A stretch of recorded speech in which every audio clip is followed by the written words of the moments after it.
महाकारुणिक भगवान गौतम बुद्ध जी के चरणों में कोटि कोटि नमन करती हूँ। बोधिसत्व बाबा साहेब जी के चरणों में कोटि कोटि नमन करते हुए आप सभी को मेरा गर्व से नमो बुद्धाय जय भीम। साथियों, जैसा कि हम बुद्ध और उनके धम्म पर बात कर रहे हैं, जो कि एक सीरीज चल रही है इस न्यूज पर, तो हमारा जो विषय चल रहा है वो तीसरा खंड चल रहा है, बुद्ध की शिक्षा है। तो आज जो हम बात करेंगे वो बुद्ध तीसरे खंड के दूसरे भाग पर आज हम बात करेंगे कि बुद्ध के धम्म के बारे में अलग अलग विचार या बुद्ध के धम्म उपदेश के बारे में लोगों ने क्या समझा, कैसे कैसे बुद्ध के धम्म को समझा, तो बुद्ध की शिक्षाएं क्या है।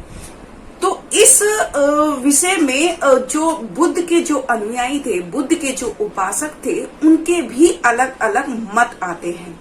उन्होंने भी अलग अलग मत दिए हैं। कुछ लोगों का मत था कि बुद्ध की जो मुख्य जो शिक्षा थी वो समाधि थी, और कुछ का मानना है कि बुद्ध की जो मुख्य जो शिक्षा है वो विपश्यना है।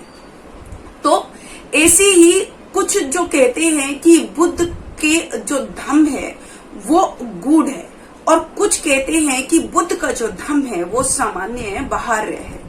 कुछ का मानना है कि बुद्ध का जो धम्म है वो सूक्ष्म तत्व मीमांसा है, और कुछ का मानना है कि बुद्ध का जो धम्म है वो रहस्यवाद है। अब कुछ का मानना ये है कि बुद्ध का जो धम्म है वो संसार से स्वार्थपूर्ण पलायन है, लेकिन कुछ का मानना है कि प्रत्येक मनोवेग या हृदय की भावना का दमन है। कुछ ऐसा मानते थे, लेकिन कुछ ऐसा भी किसी के विचार थे, कुछ ऐसा भी मानते थे कि बुद्ध की जो शिक्षाओं से कुछ शिक्षाओं से वो इतने आकर्षक थे, कुछ लोग इतने आकर्षक थे कि बुद्ध वो मानते थे कि जो बुद्ध का जो धम्म है वो धम्म का जो सार है वो विपश्यना है या समाधि है या गूढ़ता में है, ऐसा वो मानते थे।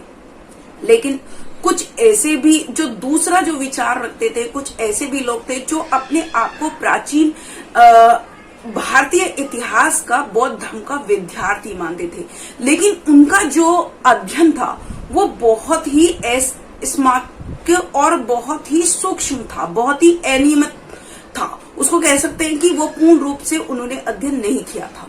लेकिन कुछ जो लोग थे उनमें ऐसे भी थे जो बौद्ध धर्म के विद्यार्थी ही नहीं थे, और कुछ तो मानव शास्त्र के भी विद्यार्थी नहीं थे, यानी जो धर्म की उत्पत्ति या विकास से संबंधित विषय है। तो ऐसे लोग थे। लेकिन फिर प्रश्न उठता है कि भाई क्या बुद्ध ने कोई सामाजिक संदेश नहीं दिया?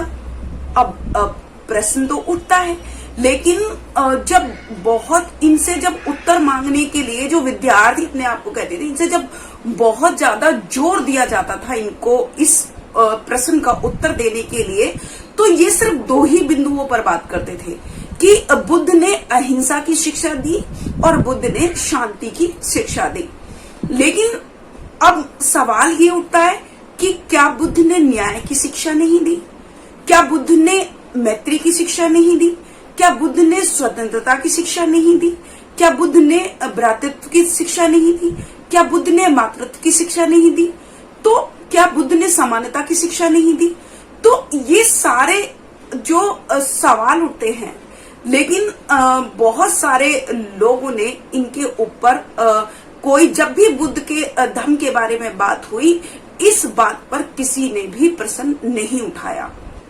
लेकिन जो बाबा साहेब हैं वो मानते हैं कि बुद्ध ने सामाजिक संदेश दिया था। बाबा साहेब मानते हैं जब उन्होंने उनको डीपली अध्ययन किया, जब उनका बारीकी से अध्ययन किया, तब बाबा साहेब ने जाना कि बुद्ध ने तो सामाजिक संदेश दिया था, और बुद्ध ने इन सभी जितने भी ये सवाल थे उन सभी का उत्तर भी बुद्ध ने दिया है। लेकिन जो ब्राह्मणी जो लेखक थे, या ये जो आप आज अपने आप को आधुनिक लेखक कहते हैं, उन लोगों ने बुद्ध के धम्म के अध्ययन को या उनके जो एक्चुअल में जो उनका धर्म था उसको उन्होंने दबा दिया है। बुद्ध की सत्य को सबके सामने उन्होंने नहीं लाया। कुछ कुछ बातें उन्होंने जो इन लोगों के लिए मुसीबत मोल हो सकती थी या इनके लिए जो कल्याणकारी नहीं थी, जिनमें इनका हित नहीं छुपा था, वो बुद्ध की शिक्षाएं इन लोगों ने दबा दी। जो आधुनिक लेखक हैं या कह सकते हैं कि ब्राह्मणवादी जो लेखक हैं, उन्होंने बुद्ध के धर्म को दुनिया के सामने एक्चुअल में जो उनका धर्म था, जो उन्होंने धर्म उपदेश दिए थे, वो चीज दुनिया के सामने उन्होंने नहीं लाया। उन्होंने बहुत सारी चीजें दबा दी। लेकिन बाबा साहेब ये मानते हैं कि बुद्ध का जो धर्म है या बुद्ध ने सामाजिक संदेश दिया था। तो ये चैप्टर हमारा यही समाप्त होता है। लेकिन इसी चैप्टर में हम एक और चैप्टर की बुद्ध का अपना वर्गीकरण। तो बुद्ध ने अपने जो धर्म जो था उसका एक अलग ही ढंग से वर्गीकरण किया। तो बुद्ध ने 3 वर्गीकरण किए, 3 वर्गों में इसको बांटा। पहला जो वर्ग था, पहला वर्ग धम्म कहलाया।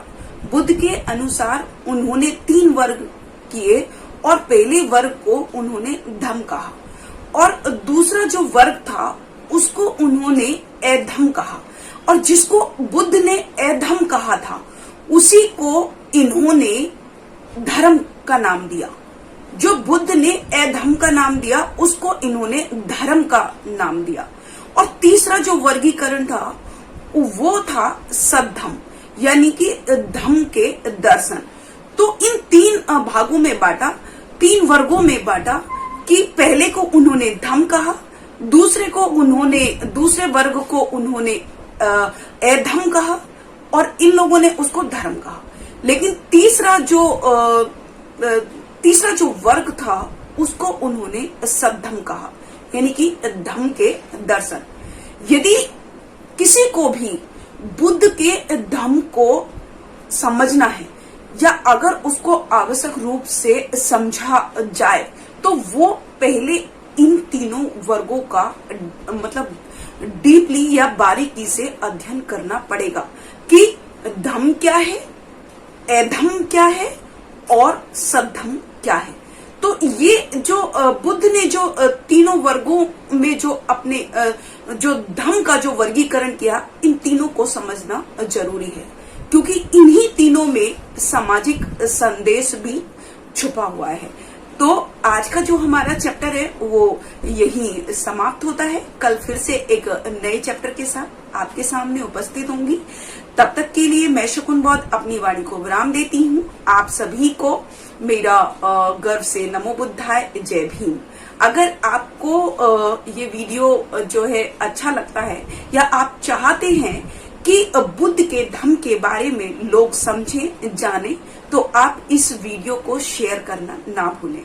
तो इसी के साथ मेरा आप सभी को फिर से गर्व से नमो बुद्धाय, जय भीम, जय भारत, जय सब। अगर आपने अभी तक हमारा चैनल सब्सक्राइब नहीं किया है तो सब्सक्राइब करें और घंटी का बटन बिल्कुल भी दबाना ना भूलें ताकि सभी लेटेस्ट खबरें पहुंच सकें आप पे सबसे पहले।